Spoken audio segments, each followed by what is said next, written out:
Okay, I've already talked about my kids quite a bit, but this is a little section on them.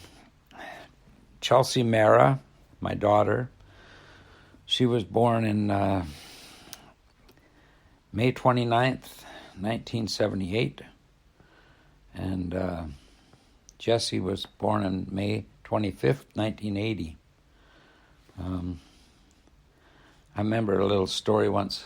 I think first time Lisa told me she was pregnant, I kind of went, oh no, because my career was just taken off and holiday in Hollywood. I wasn't sad about it because we were both trying to, we sort of quit doing the birth control thing, and we kind of wanted to have a kid anyway. So anyway, I'm so glad anyway. Chelsea's such a beautiful little girl, and Jesse a beautiful little boy. And I had a lot of fun with my kids. I loved them so much. And they're both about, right now in 2020, they're going to be, Jesse will be 40 and Chelsea will be 42, for gosh sakes. Anyway, when they were little, we were living at Dogwood Street back then, and we had a lot of fun out in the backyard, and we used to take them for walks with the neighborhood kids, and Jesse had a little friend next door. I forget his name. A funny little guy. Anyway, I had my little studio back there. They used to come in and sing with me sometimes. I had drums and everything set up there, and Jesse singing, "You drive me crazy." And then we also at the Christmas party, I explained a lot of this earlier, singing that one about, "Where did my baby go? I don't know, she went to Idaho." And anyway, they used to go up to Sycamoose to visit Nana all the time in the summer. I just wanted to put this chapter to tell my kids how much I love them with all my heart. So very much. It broke my heart when me and Lisa split up, because, they're the love of my life, those little kids, and to have to not have your kids after, having them when they were little and doing all the fun things we did together, and then all of a sudden you're by yourself again. Jesse says, "I thought I was going to have a happy life." Poor little guy. I remember one time when I went to pick him up after me and Lisa split up, some guy was staying overnight at the house. Man, was I pissed off. My clothes were still in the closet. I guess she was taking her revenge out on me or something. Who knows? But that's an ugly thing to do. Anyway, that really made me mad. I took my kids in the car and got partway home, and I couldn't stand it. I turned around, took them back to the house. Gee, those are sad days. Anyway, we had a lot of happy times. So that gold bracelet I got made for Lisa way up in the Charlotte's, my first trip up. Seen Chelsea wearing it one day after we'd split up, so I took it back anyway. But after we'd split up, I used to take my drums out, and my Ludwig drums, and Jessie lived upstairs with and Papa. I guess Chelsea had gone downtown. She had an apartment down near City Hall for a while, and she was taking sign language courses, and she had a boyfriend down there, and she got pregnant and had an abortion, which I advised her not to do. That I don't believe in abortion, and I wish she would never have done that. But anyway, what's done's done. And so, and anyway, Jesse was coming in to live with me at one time, but he came in for a little bit, but then he went back home because he didn't feel like paying rent, and I don't blame him. And there was, he'd have to get a job. He was better off where he was, so. But we used to do a lot of jamming together. I'd go out to the house and jam, and my drums were out there, and he was partying up there with all these girls and guys. Jesus, because they were doing a lot of dope smoking and everything. But when I was working on the cruise ships, I remember when I came in once to go see the kids, Jesse had an old guitar. Lisa told me he'd been playing guitar, so I went and rented him a Fender Stratocaster, and I only rented it for him. Told him if he liked it, he might as well learn on a good one. And he still got that guitar. He actually paid for it himself, worked at the fish and chip shop.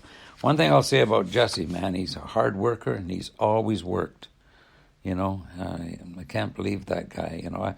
He went through drugs and everything, and I was hoping like crazy he wouldn't fall the other way, because, I haven't been exactly the best example in the world. I'm kind of an alcoholic myself a bit, and a drug addict a bit throughout the years, but I managed to survive too. I don't know about Chelsea. Jesse got a couple of tattoos, though. I don't really like tattoos, but Chelsea was in ballet. Chelsea's such a beautiful girl, man, oh man. She got a smile. Every picture I've ever had of her, she takes a good picture. Jesse's got a little bit of a grumpy look in some of his pictures, but he's so cute too. God, I love my kids. Anyway, everybody goes through things up and down in their life, But they used to love going up to Nana's in the summertime and staying up there. And the old Baraduzzi lived next door. I'm just bringing up some memories. They loved old Baraduzzi, the old guy. I told you once before, me and Jesse smoked a joint with him once. He's 80-something years old, and he used to eat these hot peppers all the time, but he loved the kids, and they loved him, and they loved being with Nana. She'd take him down to the beach every day, and they'd go for swimming, and I think they took swimming lessons and all that kind of stuff down there, and they had a lot of fun up there. I told them all about Willie Wump Wump one time when they were up there. We went camping in Kelowna that time when I played there for 5 weeks.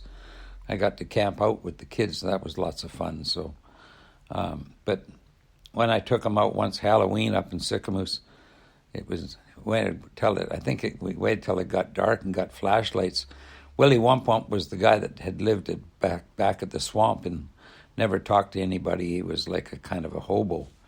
And they'd let him build a little house back in the bush in this people's property, and because he kept to himself and everything. But the house had burned down, so I took the kids one night. We were going to go look for the ghost of Willie Wump Wump. We went in the bush, and we were walking around with the flashlight. I'd make a little bit of a noise. Oh, is that him? Anyway, they used to come up to Nana's all the time. I remember one time we were up there with Jesse, and a storm started coming in. He said, "Oh, Dad, let's go outside and watch the storm." I said, "Well, yeah, okay," because I know the storms in Shuswap Lake are real deadly. I've seen houseboats washed up, and you can get a storm on that lake come up in, 10 minutes, man. It's really fierce. And so we went out in the parking lot, and this big storm coming in, came in, and all the trees started blowing and the dust all over, and Jesse goes, "Let's get in." Reminds me of the time I was in Penticton staying at West's place, and the big storm came in, and I threatened I dare you to strike me with lightning or something. I said, and all of a sudden a big lightning bolt hit a tree near me. Scared the hell out of me. I went right back into that house. I swear that old house where West was living had ghosts in it too. I could hear everything creaking, footsteps, and, Anyway, my kids were both born in St. Paul's. I can't remember if I was at Jesse's birth, but I was at Chelsea's birth for sure. I should have been at Jesse's if I wasn't. I think maybe I was away. I don't know. It's too bad because you should always be there. I whistled for Chelsea when she first came into the world. That's the first thing she heard was I whistled a little tune. One thing I got to tell you, though, I actually saved the kids' lives once. We were driving home to Sycamoose in the station wagon. I took them taking them up to Nana's place, and we got up past Kamloops up by Monty Creek, and I looked up. I'm always watching out for other cars, like defensive driving, and we were driving along. It's a 2-lane highway, cars coming toward us. And there's a steep hill coming down. They've changed it now, but it used to come down from Falkland to to the Trans-Canada Highway, and I saw this truck. It was like a dump truck or something coming down the hill with his brakes smoking like crazy. And I was going along, and it was like this decision to make. What to do? Try to jam on the brakes, and he's going to hit you, or gun it, and he might not hit you. And boy, I made the split-second decision and gunned it and whipped over into the other passing lane. Thank God there was no car coming, or I would have had to drive off the road or something, I don't know. But he just missed the rear end of our car. Whew, and he went off and down into the ditch. And we kept going. I didn't even stop. I guess I should have, but there were other cars coming, so I had cars behind me too. I couldn't stop. Someone would have stopped going the other way, but anyway, I remember one time when we were staying at Nana's trailer, and Jesse and his friend Carl came up, and I used to let them smoke, and they got away with murder, those kids, and I got really pissed off at them because, they were sitting in there smoking all the time, and I went over and I looked beside the couch where they sit, and, the chair that one guy sat in, and they've been spitting on the floor. There was like snot all over the floor. I got so mad at him, I kicked him out of the house. Said, "You get out! How dare you do that in Nana's house?" And so they went down, and I told them to go sleep on the beach. Well, Sycamoose, I knew it's not dangerous there, so. But anyway, they went down to Donna's. Donna's was probably pretty disgusted. And anyway, Nana paid for our whole trip down to Disneyland once after me and Lisa had split up with Jesse and me and Chelsea. And then I think it was maybe Donna and Andre and Terry. I think we all went down to Disneyland. And I bought a Star Wars, a Darth Vader helmet for Jesse down there, but apparently Chelsea lent it. Somebody got lost. And then I paid for a limo ride for him around Vancouver one time. But a lot of these things I've mentioned before in my talks here, but I just want the kids to know from their dad, sorry I wasn't such a great dad sometimes, and I'm very sorry me and Lisa ever split up, because that hurt my heart. Probably it hurt your heart too, so I'm still suffering from it. But anyway, I love you with all my heart, and I always will. And what can I say? You're the light of my life.